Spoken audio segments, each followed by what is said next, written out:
దేశవ్యాప్తంగా కలకలం రేపిన చర్చకు దారి తీసినటువంటి నీట్ పేపర్ లీకేజీ అంశం గురించి ఈరోజు సీజేపీ ప్రతినిధులతోటి కేంద్ర మంత్రులు JP Nadda, Jitender Singh constitution club వేదిక చర్చలు అయితే నిర్వహించారు.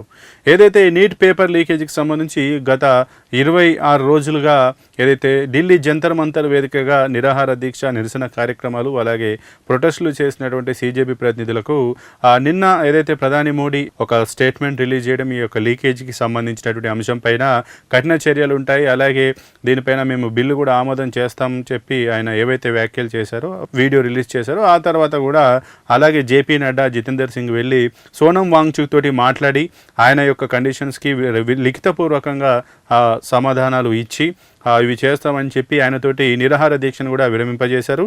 దాని తర్వాత ఈరోజు ఎవరైతే ప్రొటెస్ట్ చేస్తున్నారో సీజేపీకి సంబంధించినటువంటి ప్రతినిధులైనటువంటి సీనియర్ ప్రతినిధి సౌరవ్ దాస్ ఆయన బృందంతో కాన్స్టిట్యూషన్ క్లబ్ వేదికగా ఈరోజు జేపీ నడ్డా అలాగే జితేంద్ర సింగ్ అయితే చర్చలు అయితే జరిపారు.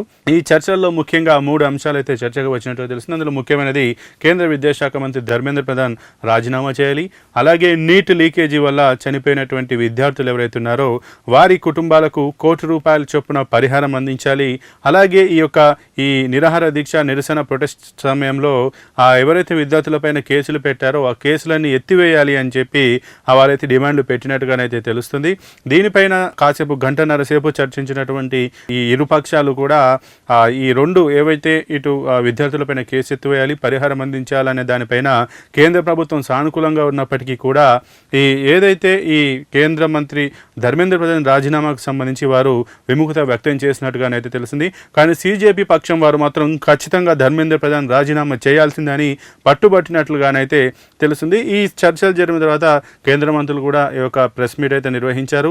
అందులో ముఖ్యంగా ఈ 3 అంశాల గురించి కూడా వారైతే డిస్కస్ చేసినట్టుగానైతే దీనిపైన చర్చలు జరిగిన తర్వాత హైకమాండ్ తోటి మాట్లాడిన తర్వాత మేము నిర్ణయం తెలియజేస్తామని చెప్పినట్టుగా తెలిసింది. అయితే ఈ సీజేపీ ప్రతినిధులు మాత్రం ఏదైతే ఈ ధర్మేంద్ర ప్రధాన్ కనుక రాజీనామా చేయకపోతే రానున్నటువంటి 2-3 రోజుల్లో దేశవ్యాప్తంగా మేము పిలుపునిస్తామని, నిరసనను ఇంకా కంటిన్యూ ఉధృతం చేస్తామని, భవిష్యత్తులో ధర్మేంద్ర ప్రధాన్ కాదు నరేంద్ర మోడీ కూడా రిజైన్ చేయాల్సిన పరిస్థితి వస్తుందని చెప్పి ఆయనైతే ఎవరైతే CJP chief Abhijit Dipke warning ఇచ్చినట్టుగా కూడా తెలుస్తుంది. మరి ఇప్పుడు ఇది మాత్రం ఈ చర్చలు పైన ధర్మేంద్ర ప్రధాన్ రాజీనామా చేయకపోతే ఎటువంటి పర్యాయాలు ఉంటాయి, ఎటువంటి పర్యవసనాలు ఉంటాయి, సీజేపీ ఎటువంటి ఆందోళన చేస్తుందనే దానిపైన సర్వత్రా ఉత్కంఠ అయితే నెలకొంది. ఇక దీన్ని కేంద్ర ప్రభుత్వం ఏ రకంగా ఎదుర్కొంటుంది, దీన్ని ఏ రకంగా అణచివేస్తుందన్న చర్చ కూడా అయితే ప్రస్తుతానికైతే వచ్చింది.